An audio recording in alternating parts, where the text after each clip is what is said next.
one of the, I can't believe I'm touching this handle. Oh my God.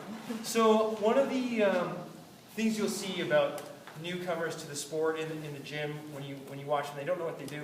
They don't know how to row. They're always going up for the next stroke, and going up for the next stroke, and going up for the next stroke. So it's really important that when you're teaching someone how to erg, that you can in fact work on rhythm and ratio, and you take time as you go forward. So that's a very key point that I think you should try to hammer home if you're looking to be an aspiring coach. Yeah, and then just basic technical points. You always start your erg from the finish.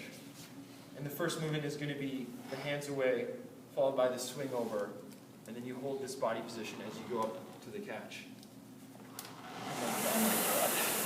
So that's the motion. So you don't have to be a robot. You can be dynamic and flow, but it always comes back to this finish and the hands are away first. And that's very, very key, because it's so easy to get away with not being proper on here. It's so easy to just pull it with bad technique, and that'll translate into the boat, especially when you're putting a lot of hours on the machine.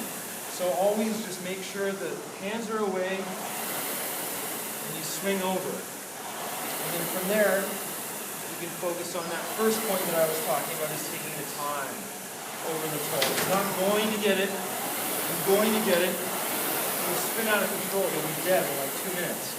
So just enjoy the ratio going forward.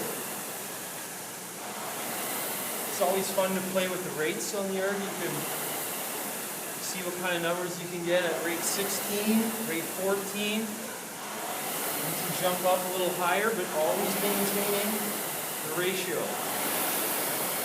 I mean, rowing's a pretty unique sport. You get to rest for half your time. How do you feel about your structure on the erg versus your structure in a boat? Like as far as your core, as far as how you position yourself? Well, it's very similar. I mean, you have to make sure that you're keeping a firm posture and a firm catch position and a firm finish position. Because if you slouch on the erg like you do on the boat, you're not going to be as powerful in your catch position. And so for young athletes, because we have coaches here that are coaching juniors, what would you suggest would be, I mean, you said some great things so far, but what would be some key points that you'd say that we should look for in young athletes? I would say, like, a lot of people will focus on just trying to drive. So why not spend some time on the recovery, making sure that the components of hands away, swing over, and time forward with a good open chest, looking up, not like this, not like that. But when you spend time on the recovery, you can set up really well for a good catch. I mean, that's sort of the easiest part. That's why everyone who rows, is to just go after it during the drive. So it's pretty important to set up well on the recovery, I think. And just a question, we've seen in Canadian rowing in the last 10 years a slight change as far as layback goes, and also the height of the handle at the finish on the erg. Yeah. What are your thoughts on that?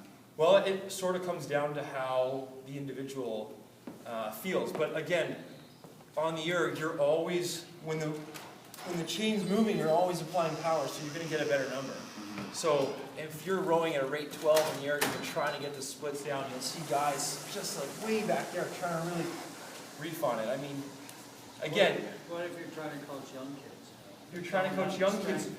Yeah, well, you want to develop it. So you don't want them going back like this, but you certainly want to make sure, and this sets up from the finish, that when they're swinging over to get to that position, they're using that swing and that body to pry the handle towards themselves. So it is an important aspect, and that's that send finish that Canadians are known for now. As far as rowing on sliders, I mean, I know you guys did that Yeah. for a minute. We have sliders here, do we not? Yeah. How do you think that should be utilized? Is that something that's... I think it's a very valuable tool. It actually changes the purpose of an erg. The erg is sort of a stationary object that you can use to just get a lot of power. You don't really focus on technique on the erg when you're in Victoria, because you've got the boat that you're rowing in all year round. So you just kind of hammer on it. But when you throw the sliders into the mix, that's when the recovery and the finish becomes very important, because you need to work on that contrast and the time, poising for the next stroke, and making sure that everything's in sync. Because if you're not, when your sliders are banging around and you can't even take a stroke, So it's very important, and it simulates the boat way more effectively than the stationary erg. But again, they're two different, it's like two different training tools, basically. Derek, any comments about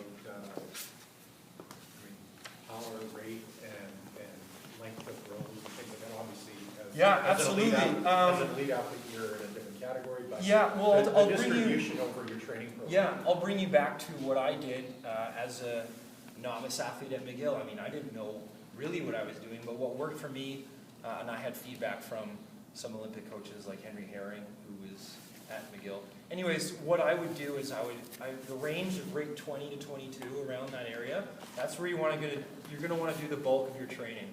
And I would just try and do long enough pieces to build an aerobic base, so anywhere from 30 to 45 minutes. You know, the odd one you could go for an hour, but sitting on an erg for an hour is pretty difficult. So that's your base. That's what was my go-to workout at McGill, was 40 minutes at rate 20, rate 21. And then, you know, so that's your bread and butter, and then from there you're going to want to do a couple of ladders, a couple of pyramids, changing the rate just to keep it interesting, and then obviously you're going to want to touch on to the high intensity stuff, so maybe some like 5-minute pieces or whatnot. So yeah, but for sure that 40 minutes at rate 21, I probably did 100 of those things in this little tiny squash court at McGill. So That was a great answer. Could you just talk about erg setup? Because it is something that people talk about. Height of feet, yeah, using the for fans, sure. all that kind of stuff. Just because, once again, we have machines that are utilized by all different body types. I don't know how I got there, but I always would put it at the lowest You got big toes. setting. I got pretty big feet, and it's not really about foot size. I mean, it ends up being, because if you have tiny feet, you can't put it as low as you need. But it becomes about swinging over and hamstring flexibility.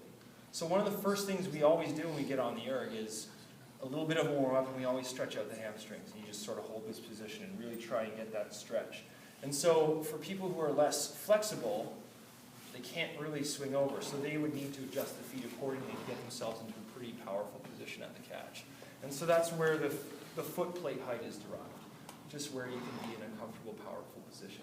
So when we're doing like, I would set up here, but if we're doing like a 10-stroke maximum wattage test, then I would jack them up a little bit, like so, and I would be in a much more, I wouldn't be over like this, but I'd be in a much more powerful position, engaging the legs a little bit quicker. So, hope that answers the question. That's a good one. And there's actually resistance. I mean, how? Yeah, you guys so- are big boys, but Resistance for heavyweight men, they want you around 130 drag factor.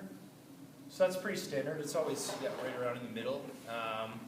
And then you can vary a workout by varying the drag factor.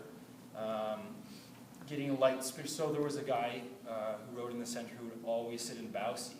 And as we know, bow seat's much more lively. It's a really quick catch because the boat travels up and down. So it's hard to get your blade in. You got to be really quick with the legs. So he would always throw his erg setting at the bottom to simulate the quick pickup. Whereas in stroke seat, if you have a little bit heavier, that's the sensation of being in stroke seat. It's a little bit heavier.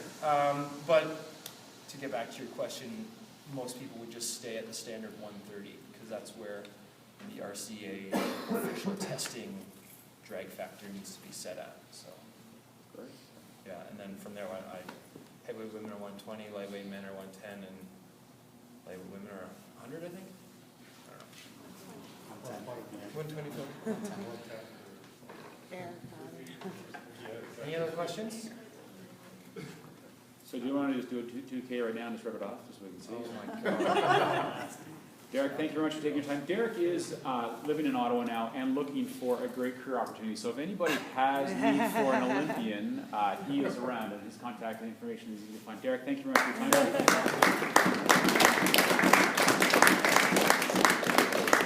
And we will see you. We'll see you again in the winter because you're going to come and help us. You don't know yet. And, Yeah, we'll for see sure. Derek, I'm happy to do that. What's that? I'm happy to. Yeah, well, that's great. Yeah, that's great.